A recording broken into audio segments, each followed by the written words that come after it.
I want to be comparative in my speech because some of the speaker in opposition in government team is not being comparative. They bring the argumentation into deadlock. So what points that I'm going to prove in my speech? I'm going to prove you that the rights of the country to protect the local market, the infant market, and the resources that they want to defend is less important in comparison to the right that we talk about in our side of the house, talking about individual preference in accessing movies according to your preference, according to happiness, etc. Secondly, I'm going to prove you that the issue of competition, improvement to the local industries is something that is exclusive only if you make the market free without any intervention from the government in the form of quota. Therefore, there would be a sense of good competition and improvement in this debate. So first issue is about the right of government to protect a local community or local industry and their resources versus the right of individual to access information and enjoy the content based on their preference. I have two reasoning why our right that we defend is more important. Number one,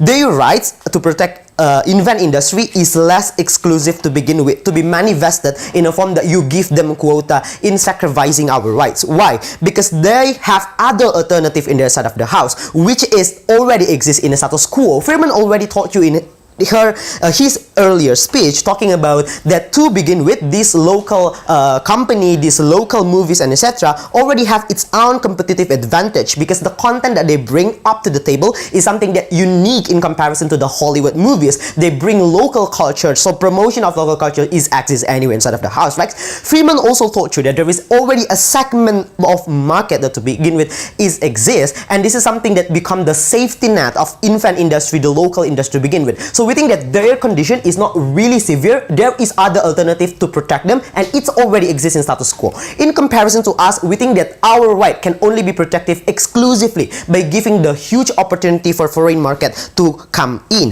Why? Because our right to watch movie and etc. has no safety net to begin with. Because to begin with, people who watch those foreign movies are individuals who are to begin with think that this is the base escape mechanism that they can access. So if you limit it, meaning that they will lose those exclusive escape mechanism. Second comparison is about casualties. We think that our side of the house, if you ban or if you give it quota, more casualties in their side of the house. The casualties that they would have on the side of the house is that 100 workers probably will not be fired, but they simply not able to make as many movies as they want. We think this is less important in comparison to uncountable people who are crying because their favorite movie cannot be watched anyway, because notice in their mechanism that a foreign movie would be put in the waiting list and there is a probability that you cannot watch it anyway, right? So we think this explains why our rights is more exclusive and more have the process better casualties. More important issue is about competition and improvement. So our exclusive contribution in this debate is saying that we need this foreign company in order to have incentive to improve the local company.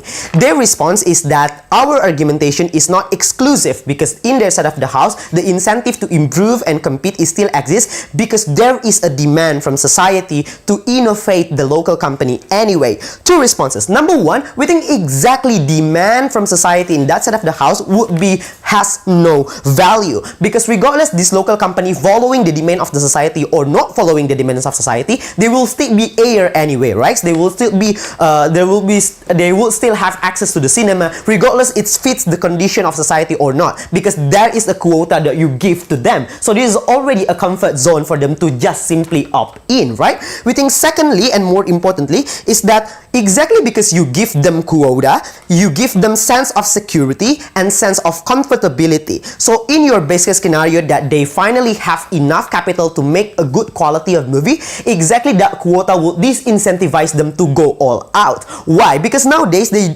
just don't need to invest too much on the script. They just don't need too much don't need to invest too much in the setting that they want to access, right? Instead, go to New Zealand, they can now film in Jogja because regardless this would be a mega quality movie, it would be accepted anyway in the cinema because you give them them quota. So quota on that side of the house is an exclusive element that make you lose the degree and the gravity of innovation and incentive to compete in our side of the house. We think that exclusive innovation can only exist if you give freedom from foreign media and you are not being protectionist to begin with. Because imagine that the comparative that they have in that side of the house, if there is no freedom to compete by foreign media, is that most likely the platform of competition that this local company will have is a competition among local companies. Now we think this is something that is bad, because among local companies, they themselves characterize that in countries like Ghana, African countries, or even the more developed countries, they have no,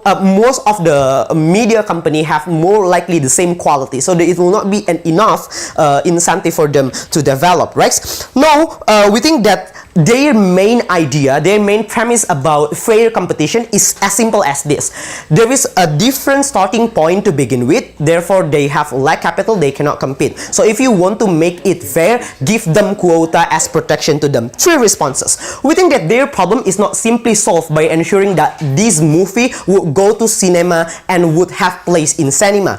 Their cases can only be solved that if they can explain why just because you put it in cinema, then people will necessarily watch it. Because even if it stays in cinema but people does not necessarily watch it, their problem, their solution has nothing to do to begin with. They also need to engage about investment, etc. So we think that Firman already told you about people's preference, and exactly because you talk about entertainment, something that really personal, grounded to you as your personal preference, just because says that we protect this local company and it's important to contribute to the development of local company, does not necessarily mean that you can content the individual preference that highly rooted within this individual to begin with. We also talk to you about individual.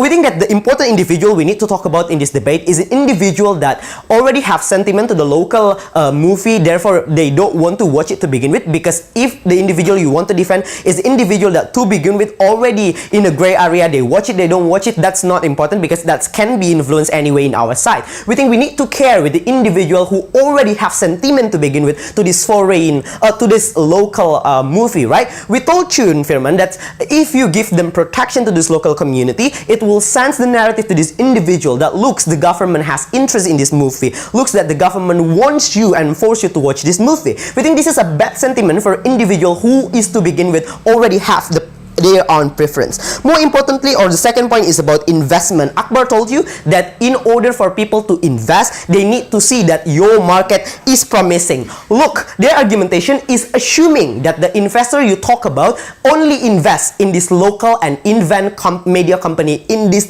underdeveloped countries. We think that's not a right characterization. More likely, the investor that you talk about is a foreign investor, meaning that alongside they invest in this local and invent company, they also already invest in Hollywood movies for the very first time. So we think that you will lose the incentive for the foreign investor to further invest in your infant industry, because to begin with, this foreign investor is pragmatic. They do understand that if they help this invent company to begin with, while there is already protection there, stays there and very strong to ensure that this market would always prefer the local company, they do understand that their previous investment, the $1 billion they invest in the Hollywoods, make it less valuable and less less convincing to begin with, because meaning that their investment in the Hollywood movies has less opportunity to win the competition against the local company. So talking about talking about innovation and competition, we think